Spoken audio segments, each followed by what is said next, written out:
ಒಂದು ಏನಿವತ್ತು ನಿನ್ನೆ ಉರಿಯುವಂಥ ಬಿಸಿಲು ಜಾಸ್ತಿ ಇತ್ತು. ಅದರಲ್ಲಿ ಒಂದು ಅರ್ಧ ಗಂಟೆ ಬಿದ್ದಂಥ ಮಳೆ ಒಳಗಡೆ ಶಿವಾಜಿನಗರ ಬೋರಿಂಗ್ ಹಾಸ್ಪಿಟ್ಲು ಅನ್ನುವಾಗ ಇಡಿಯಾಗಿ ಪ್ರಸಿದ್ಧ ಆದಂಥ ಹಾಸ್ಪಿಟಲು ಮತ್ತು ಇಲ್ಲಿ ಬೀದಿ ವ್ಯಾಪಾರಿಗಳು, ನಾವು ಸಾಕಷ್ಟು ವರ್ಷದಿಂದ ನಾವಿಲ್ಲಿ ನೋಡಿದ್ದೀವಿ. ಬೀದಿ ವ್ಯಾಪಾರಿಗಳು ಅವ್ರ ಹೊಟ್ಟೆಪಾಡಿಗಾಗಿ ಜೀವನ ಮಾಡ್ತಾ ಇದ್ದಂಥ ಜನ ಈ ಗೋಡೆ ಕುಸ್ತು ಇವತ್ತು 7 ಜನ ಇವತ್ತು ಡೆತ್ ಆಗಿದ್ದಾರೆ ಅನ್ನೋದು ಒಂದು ದುರ್ದೈವ. ಬಟ್ ನಮಗೆ ಇಲ್ಲಿ ಕಾಣಿಸ್ತದೆ, ಈಗ ವಾಜಪೇಯಿ ಅವ್ರದ್ದು ಇಲ್ಲೊಂದು ವೈದ್ಯಕೀಯ ಇದನ್ನು ಸ್ಥಾಪನೆ ಮಾಡಿದ ಟೆಕ್ನಾಲಜಿ ಇದನ್ನು ಸ್ಥಾಪನೆ ಮಾಡಿದ್ದಾರೆ ಎನ್ನುವಾಗ ಗೋಡೆ ಅಲ್ಲಿವರೆಗೂ ಕಟ್ಟಿದ್ದಾರೆ, ಮತ್ತು ಮುಂದೆ ಅವರು ಗೋಡೆ ಕಟ್ಟಿಲ್ಲ.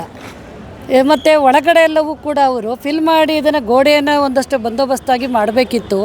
ಇಲ್ಲಾಂದರೆ ಇಲ್ಲಿ ಬೀದಿ ವ್ಯಾಪಾರಿ ಮಾಡೋವಂಥವ್ರಿಗೆ ಬೇರೆ ಕಡೆ ಅವ್ರಿಗೆ ಸ್ಥಳಾಂತರ ಮಾಡಿದ್ದಿದ್ರೆ ಇವತ್ತು ಜೀವ ಉಳಿತಿತ್ತು, ಅಜೆ ಉಳಿತಿತ್ತು. ಯಾಕಂದರೆ ಅಲ್ಲಿ ಸರಿ ಇಲ್ಲ, ಗೋಡೆ ಶಿಥಿಲಗೊಂಡಿದೆ ಅನ್ನುವಾಗಲೂ ಕೂಡ ಇಲ್ಲಿ ವ್ಯಾಪಾರ ಹೊಟ್ಟೆಪಾಡಿಗೆ ವ್ಯಾಪಾರ ಮಾಡಲೇಬೇಕು. ಬೀದಿ ವ್ಯಾಪಾರಿಗಳಿಗೆ ಅವ್ರದ್ದೇ ಆದಂಥ ಸಂಘ ಇದೆ. ಸರ್ಕಾರ GB ಅಟ್ಲೀಸ್ಟ್ ಬೇರೆ ಕಡೆ ವ್ಯವಸ್ಥೆ ಕಲ್ಪಿಸ್ಕೊಡ್ಬೇಕಾಗಿತ್ತು. ಕಲ್ಪಿಸ್ಕೊಡದೆ ಇರೋದರಿಂದ 57 ಜನ ಇವತ್ತು ಡೆತ್ ಆಗಿದ್ದಾರೆ. ಅದಕ್ಕೆ ಇವತ್ತು ನೇರವಾಗಿ ಸರ್ಕಾರ ಹೊಣೆಗಾರಿಕೆಯನ್ನು ಹೊರಬೇಕಾಗ್ತದೆ. ಇಲ್ಲ ಅಲ್ಲಿ ಕ್ವಾಲಿಟಿ ಸರಿ ಇಲ್ಲ, ಇನ್ನೊಂದು ಸರಿ ಇಲ್ಲ ಅಂತೇಳಿದ್ರೆ ಅದು ಯಾರು ಅದನ್ನು ಕಾಂಟ್ರಾಕ್ಟ್ ತೊಗೊಂಡಿದ್ರು ಅಂತೇಳಿ ಅವ್ರ ಮೇಲೂ ಕೂಡ ಕ್ರಮ ಜರುಗಿಸ್ಬೇಕು. ಒಂದು ಮತ್ತಿವತ್ತು ಡೆತ್ ಆದಂಥವ್ರಿಗೆ 5 ಲಕ್ಷ ಕೊಡ್ತೀವಿ ಅಂತಂದರೆ ಕೇವಲ 5 ಲಕ್ಷಕ್ಕೊಂದು ಪ್ರಾಣ ಕೊಡೋಕ್ಕಾಗಲ್ಲ.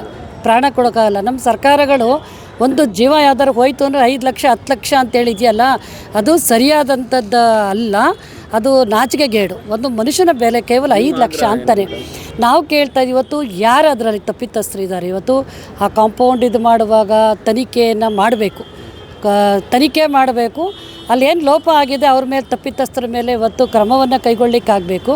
ಮತ್ತೀಗ ಸತ್ತಂಥ ಕುಟುಂಬಗಳಿಗೆ ಕೇವಲ 5 ಲಕ್ಷ ಅಂತೇಳಿ ಅಲ್ಲ, ಅವರ ಜೀವನೋಪಾಯಕ್ಕೆ ಸರ್ಕಾರ ಇವತ್ತು ಬೇರೆ ಏನಾದರೂ ವ್ಯವಸ್ಥೆಯನ್ನು ಮಾಡಿಕೊಡ್ಲಿಕ್ಕಾಗಬೇಕು. ಮತ್ತು ಇಂಥ ಘಟನೆಗಳು ಮತ್ತೆ ಮರುಕಳಿಸ್ತಾ ಇರುವಂಥ ರೀತಿಯಲ್ಲಿ ಬೆಂಗಳೂರಿನಲ್ಲಿ ಮಳೆ ಬಂದಾಗ ಯಾವುದಾದ್ರೂ ಒಂದು ಪ್ರಾಣ ಹೋಗುತ್ತೆ, ಆಯಿತಾ? ಮಳೆ ಬಂದಾಗ ಪ್ರಾಣ ಹೋದಾಗ ಬಂದು 5 ಲಕ್ಷ ಕೊಡ್ತೀವಿ 10 ಲಕ್ಷ ಕೊಡ್ತೀವಿ ಅಂತ ಹೇಳುವ ಬದಲಿಗೆ ಅಟ್ಲೀಸ್ಟ್ ಮುಂಚಿತವಾದರೂ ಕೂಡ ಇಂಥ ಒಂದು ಘಟನೆಗಳು ಮರುಕಳಿಸ್ತಾ ಇದ್ದಂಥ ರೀತಿಯಲ್ಲಿ ಸರ್ಕಾರ ಎಚ್ಚರಿಕೆಯನ್ನು ವಹಿಸಬೇಕು. ಇವರು ಬೇಜವಾಬ್ದಾರಿಯಿಂದ ನಡೆದಂಥ ಕೃತ್ಯ ಇದು ಅಂತೇಳಿ ನಾನು ಹೇಳಲಿಕ್ಕೆ ಇಷ್ಟಪಡ್ತೇವೆ.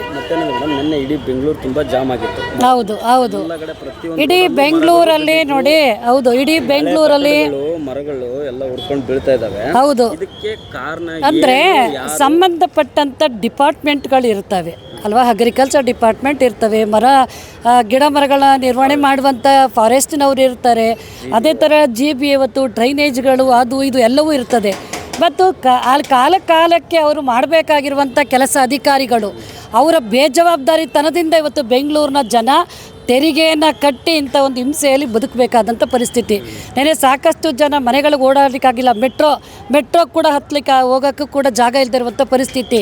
ಎಷ್ಟೋ ಜನ ಗಾಡಿಗಳನ್ನ ಕಳ್ಕೊಂಡಿದ್ದಾರೆ, ಗಾಡಿಗಳೆಲ್ಲ ನೀರಲ್ಲಿ ತೇಲಿದ್ದಾವೆ, ಮುಳುಗಿದ್ದಾವೆ. ಸಾಕಷ್ಟು ಮನೆಗಳಿಗೆ ಇವತ್ತು ಹಾನಿಯಾಗಿದ್ದಾವೆ.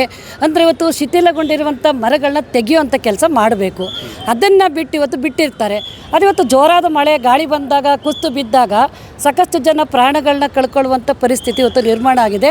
ಹಾಗಾಗಿ ನಾವು ಕೇಳ್ತಾ ಇದ್ದೀವಿ, ಈಗ ಮುಂದಿನ ತಕ್ಷಣದಲ್ಲಿ ಮಳೆಯ ಕಾಲ ಸ್ಟಾರ್ಟ್ ಆಗ್ತದೆ, ಅಲ್ಲಿವ ಎಚ್ಚೆತ್ಕೊಂಡು ಇನ್ನಷ್ಟು ಹಾನಿ ಆಗದೇ ಇರುವಂಥ ರೀತಿಯಲ್ಲಿ